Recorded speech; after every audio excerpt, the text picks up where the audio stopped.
फिर कुंडल नाटक भी पर्वत करते हैं, पूजा भी करते सब करते हैं, नाट्यशालाएँ तो वहाँ बनी हैं ऑलरेडी। कुंडल पर्वत की अवस्थिति एवं उसका विस्तार आदि। 11वां कुंडल नामक रमणीक द्वीप है। इस द्वीप किसी पर्वत ने नहीं पाई है। ये 75,000 तक रह गया है और इनकी सबकी नींव ये इनका जो चल रहा है 1,000 योजन। सुमेरु पर्वत की भी 1,000 है।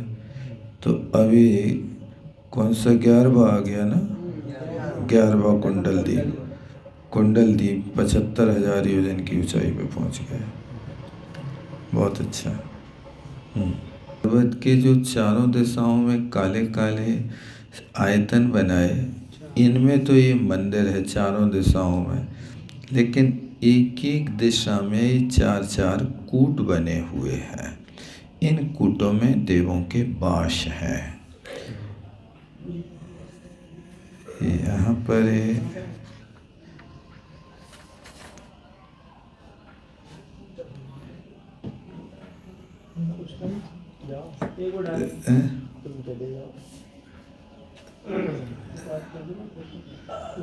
देखो, मानसूत्र पर्वत जैसा इसने ये बना दिया। बीच में बीच एक पर्वत भी आ गया ना इसके। जी तो नहीं, ये तो जो काला काला स्थान है ना, कूटों के दो कूट के बीच में वे मंदिर हैं, और जो कूट है इनमें देवों का वास है। चलिए, 52 जिनालय ही लिए जाते हैं, और कूट तो यहाँ हर जगह बहुत सारे हैं। नग माने जो होता पर्वत होता है। इन पर्वतों पर जो वास करने वाले हैं इनको नागेंद्र कहते हैं। यहाँ नागेंद्र एक नाग देवता को मान करके वे सांप के रूप में स्वीकार करते हैं। ये नागेंद्र यहाँ पर्वत पर वासी। अब जो देव भी इनके जो वो मुख्य इंद्र के रूप में रहते हुए तो अपना यथास्थान है, लेकिन यहाँ जो एक ग्रुप का मुखिया है उसको इंद्र कह दिया जाता है। जैसे जम्बूद्वीप में अनावृत जो देव है, तो 1,00,000 यक्षों का वो राजा है, इसलिए वो इस क्षेत्र की अपेक्षा यहाँ का इंद्र ही माना जाता है। इसी तरह यहाँ इस कूटों पर रहने वाले जो हैं, एक पल्ल प्रमाण तो हैं, लेकिन इनको भी नागेंद्र देव कहा जाया। ये ऐसे तो अपने अपने स्थान पे हर जाति के हर उस प्रकार के मुख अलग अलग होते हैं। उनमें तो हर विजयार पर्वत पे 9 कूट हैं, लेकिन जिनायतन तो एक ही कूट में है, सिद्धायतन कूट जिसको कहते हैं। बाकी तो देवों के वास है वहाँ पर। कौन? ये नागकुमार जाति के मूल स्थान तो उनका वहाँ है, जो भवनवासी देवों में है ना 10 प्रकार के भेद। मूल तो उनकी उपास्या वहीं होती है, जे यहाँ आकर के बस जाते हैं, इनकी ड्यूटी लग जाती है। इनका है ना नागेंद्र देव, तो नागेंद्र देव किस अपेक्षा से हो रहा है ये अभिव्यक्षा है। पद्म पुराण में भी कहा है कि बट की पूजा क्यों चालू हो गई, बट वृक्ष की। बोले भगवान आदिनाथ का वो केवल ज्ञान कल्याणक का बोधि वृक्ष है। वो केवल ज्ञान कल्याणक वहाँ हुआ और इंद्र ने वहाँ आकर के उस वट वृक्ष के नीचे प्रतिमा स्थापित की, इसलिए यहाँ की पूजा हुई। लोगों ने प्रतिमा गायब, केवल ज्ञान गायब करके बट की परंपरा चला दे के बट वृक्ष पूज्य हो गया, लोक मूर्ता। ये सब जो हैं तीर्थंकरों के बोधि वृक्ष क्योंकि 24 तीर्थंकरों के तप का वृक्ष अलग है, केवल ज्ञान का अलग है। इसलिए बहुत सारे वृक्ष हो जाते। कई स्थानों पे तारंगा जी में एक तीर्थंकर वन बना है, विद्यासागर तपोवन के सामने, तो वहाँ पर सभी तीर्थंकरों के दीक्षा कल्याणक और केवल ज्ञान कल्याणक के उनने वृक्ष बना करके बहुत बड़ा अच्छा वन बना है तो सरकारी, लेकिन तीर्थंकर वन के नाम से प्रसिद्ध है। और वहाँ पर जो जाते हैं लोग, वहाँ घूमते रहते हैं। 1-2 किलोमीटर का तो लंबा चौड़ा होगा, ज़्यादा भी हो सकता है।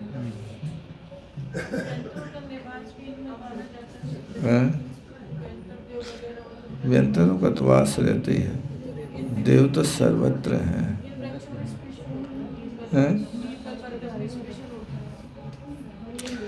पीपल पर्वत पे तो ऐसे उनके यहाँ आवास नहीं होते, वो आकर के वहाँ पर अपने हिसाब से ठहर जाते, थोड़ी देर के लिए घूमा फिरा और चलते बने।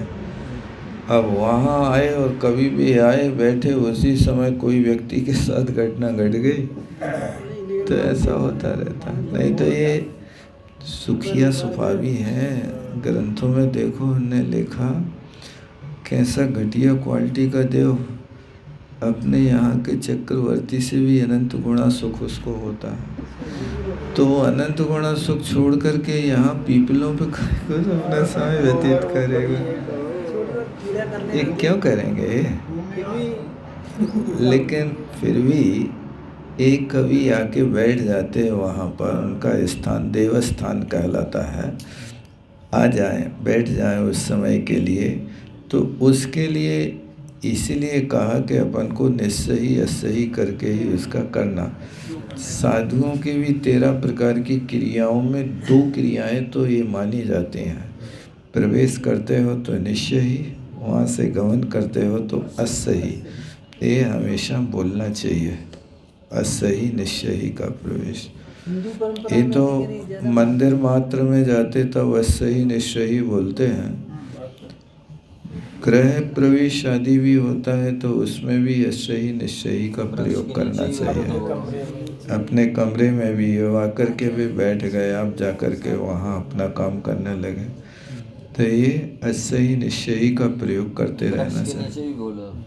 हाँ, वृक्ष के नीचे भी। इसीलिए वृक्ष के नीचे देवों का वास, मनुष्यों का भी वहाँ पर पशुओं का बैठना उठना होता है। तो यदि वृक्षों के नीचे कोई गंदगी आदि करती है तो उसके लिए उन्हें समानतानुपात की क्रिया के अंतर्गत रखा है। 25 क्रियाओं में पुराने लोग बच्चों को हमेशा धमकाते रहते थे, पेड़ के नीचे लघु शंका नहीं करना, नहीं भूत लग जाएगा। तो बच्चे वहाँ से हमेशा परहेज करते थे, भागते थे कि यहाँ भूत रहता है।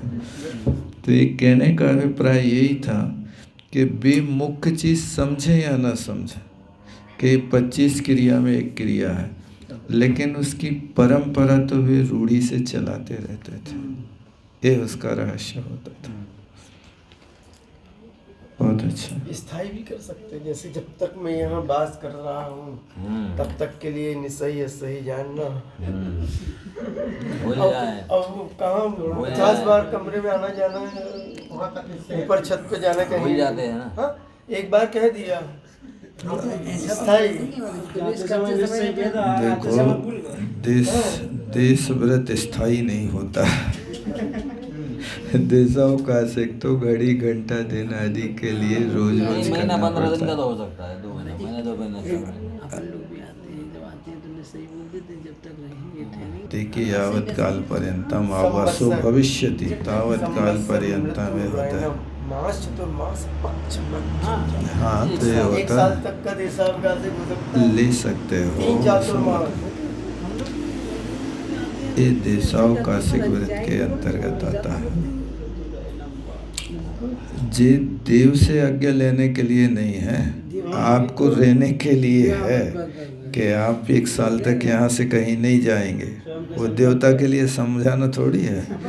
देवता के लिए तो अलग व्यवस्था है। वो वहाँ आप अपने क्षेत्र की मर्यादा कर रहे हो कि इस क्षेत्र में हम इतने समय तक रहेंगे। ये उसके साथ देशावकाशिक के साथ लगा। अब वो लेना तो ये मतलब आप कोई भी रास्ते निकालते रहो, लेकिन शास्त्रों में तो वही अच्छा है। नहीं, अपन ने बोला और देव भूल गया तो तुमने बोला कि नहीं बोला। वो क्या है कि उसका तो स्थान है ना, वो वहाँ आकर के आप चातुर्मास की स्थापना करते हैं तो उसमें भी आया है ना क्षेत्र, उनसे पर सहमति लेके कि यहाँ के जो रक्षक। ऐसा भी तो हो सकता है जिस देव के लिए हमने निश्चय ही किया वो देव चला गया, दूसरा देव आके रहेगी। बहुत लंबी आयु रहती है ना। नहीं तो जिससे नहीं तो क्या है कि उनकी व्यवस्था रहती है उसमें। गड़बड़ है, वे भी भूल सकते हैं, आप भी भूल सकते हैं, इसलिए वे प्रवेश नहीं करते। एक बार की बात है, टीकमगढ़ में थे हम लोग, एक श्रावक के यहाँ भोजन करने गए। तो एक श्रावक जो जिसके सिर पे भी देवता आते थे, दरबार लगाता था, तो हम लोगों के निमंत्रण के साथ उसका भी निमंत्रण उस दिन किया उसने, उस श्रावक ने। तो भोजन के दौरान उससे परिचय हो गया, थोड़ी देर प्रतीक्षा करी उसके यहाँ। तो उसने बताया कि मेरा नाम ये है और मैं यहाँ दरबार लगाता हूँ। कौन सा स्थान था? दर्शनी नहीं, इस छोटा गांव था। तो वहाँ दरबार लगाता हूँ, मुझे नागेंद्र देव आते हैं। तो मैंने कहा तुम यहाँ बुला सकते हो। पठाक नहीं, एक और गांव था, शुभम नाम के लड़के को आता था, दरबार लगाता था। पठा तो दूसरे मनोज जी लगाते थे, कोई दूसरा गांव था वहीं आसपास। फिर क्या? तो हमने उससे कहा कि तुम यहाँ बुला सकते क्या उसको, देवता को? टोड़ी नहीं, दूसरा गांव, छोटा गांव। सुनो, तो उनने कहा आप बुला सकते हैं। तो मैंने कहा भी बुलाओ, अपन कुछ जानना चाहते हैं। तो उसने अपनी तैयारी करी, आह्वान किया, लेकिन थोड़ी देर बाद वो कहता है देवता आज मना कर रहे हैं क्योंकि यहाँ का दिग्बंधन हो चुका है, और दिग्बंधन होने के बाद ये क्षेत्र दूसरे देवता का है, इसलिए वो यहाँ नहीं आएगा। ये उन्होंने बताया। उस घर में विधान हुआ था उनके यहाँ उस दिन, कोई गृह प्रवेश वगैरह था, तो उन्होंने विधान किया था। दिग्बंधन चल रहा था, दिग्बंधन को विसर्जन नहीं किया उन्होंने। तो फिर उस देव ने ये जवाब दिया कि ये हमारा क्षेत्र नहीं है, यहाँ का दिग्बंधन है, दूसरा देवता का ये स्थान है, मैं नहीं आ सकता। तो उस व्यक्ति ने कहा कि यदि आपको अपनी शंका समाधान करना है तो आप हमारे साथ चलें मंदिर। वहाँ पर फिर एक दिन समय पा कर के उसके यहाँ गए थे, और जाकर के जब उसके सवार पे आए तो दरवाजे के बाहर से जैसे सांप चलता है ना लहरियाँ लेकर के, ऐसा फुशकारता हुआ और लहरें लेता हुआ वो वहाँ मंदिर के बाहर से साष्टांग नमस्कार किया। और फिर जब देहरी के अंदर गया तो उसने वही नृत्य गान जो करते हैं ना, उसमें नांगन संगीत जैसा बजाते तो नचते हैं, बिल्कुल उस व्यक्ति का शरीर वैसा नाचने लगा। लेट गया और उसने लेट करके अनेक प्रकार से अपना काम दिखाया, और बाद में फिर उससे प्रश्न किए तो उसने समाधान दिए थे।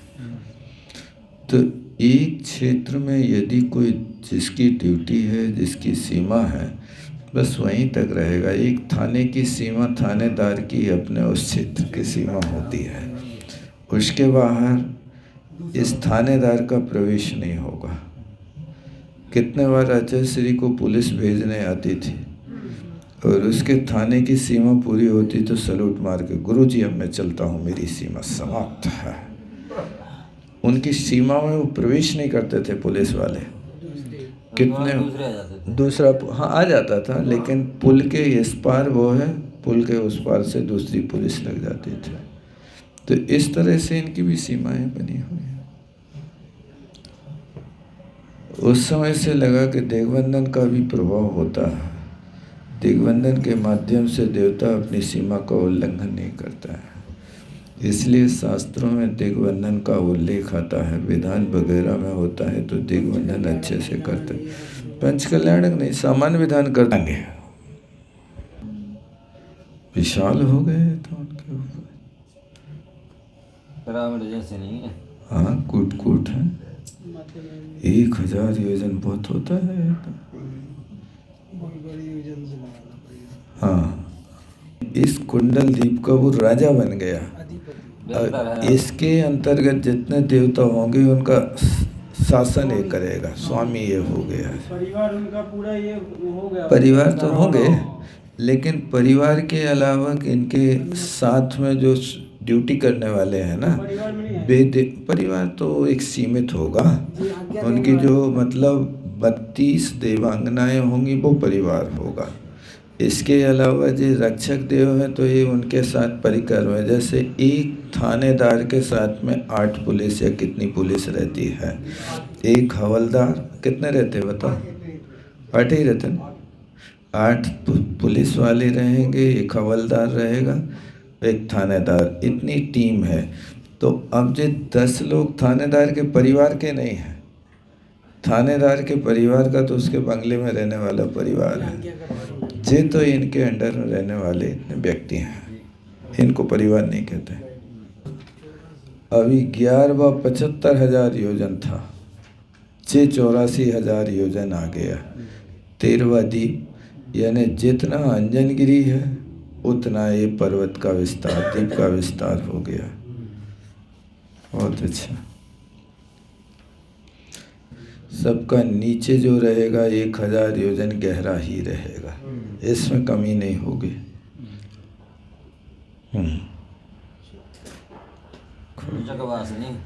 मैंने रुचक गिरी पर्वत पर रहने वाली 8 कन्याएं 8 दिशाओं में क्रम से रहती हैं। इनका नाम यही है, इसलिए इनको दिक् कन्याएं कहते हैं। जन्म कल्याणक के समय हाँ। कन्या या कनीनस्य, माने जो छोटी होती है उसको कन्या कहते हैं। जैसे इस उंगली को कनीयस कहते हैं, कनियान। तो कनियान माने सब उंगलियों की अपेक्षा वो सबसे छोटी है। इसी तरह यहाँ पर भी कनीयस शब्द ये है कि देवताओं में छोटी छोटी कन्याएं, अब गायना में नहीं, उम्र वगैरह में कोई पल्योपम के 8वें भाग हैं, कोई 1 करोड़ वर्ष के ऊपर की उम्र वाली हैं। इस तरह से उनको कन्याओं के रूप में कहा जाता है।